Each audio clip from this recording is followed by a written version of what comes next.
Hi అండి. Morning పిల్లల్ని స్కూలుకి పంపించాక నాకు ఫస్ట్ ఉన్న పని ఏంటి అంటే, తెచ్చిన సరుకుల్లో మినపప్పు అయితే తీసేసుకొని ఫస్ట్ నానబెట్టేసుకుంటానండి. ఒక 2, 3 సార్లు అయితే కడిగేసేసి అందులోకి వాటర్ వేసేసి అయితే పెట్టేస్తాను. ఇంకా అదంతా నానిపోయాక ఈ లోపైతే నేను బట్టలు ఏమన్నా ఉంటే వాష్ చేసుకోవడానికి ఇంకా అవి చూసుకుంటానండి. అవి కొంచెం నానాక ఫస్ట్ అయితే దోస పిండికి వేసుకుంటాననమాట. ఫస్ట్ ఆఫ్ ఆల్ వచ్చేసి అయితే నాకున్న పని పిండి పని అనమాట. ఇంక ఈ పని కోసం అయితే ముందు నేను నాకేమేమి వర్క్ ఉందో అదంతా చేసేసుకొని అయితే ఇది టైం అయ్యేసరికి కరెక్ట్గా వచ్చేసి అయితే నేను 12:30 ఆ టైంలో అయితే గ్రైండర్ ఆన్ చేస్తానండి. ఇంకా ఆ టైంలో అయితే దోసపిండికి అయితే వేసాను. ఇంకా అదైతే నలుగుతుందండి. ఇంక ఈ లోపు అయితే రవ్వ వేసేసుకున్నాను అనమాట. ఈ గిన్నెలోకి వేస్తానండి రవ్వ. 2 సార్లు అయితే కడుగుతాము.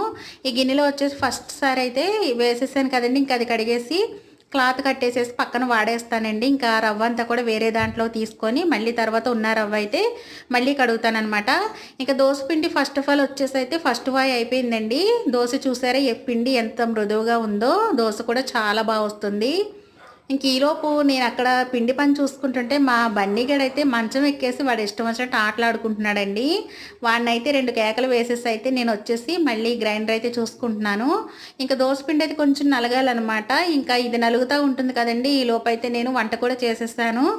ఈరోజైతే కర్రీ కోసం గుత్తి వంకాయ చేస్తానండి. అంటే కొన్ని వంకాయలు ఉన్నాయన్నమాట. ఇంకా కొంచెం నూపప్పు అయితే వేసి గ్రేవీలా పట్టేసేసి అయితే మామూలుగా కర్రీ చేస్తాను. ఇంకా పిల్లలకి క్యారేజ్ కూడా పంపించేసానండి. ఇంకా మేము కూడా రైస్ తినేయడమేనమాట. ఇంకా వేడివేడిగా రైస్ కూడా పెట్టేసేసాను. మార్నింగ్ అయితే బీరకాయ టమాటా పచ్చడి చేశానండి.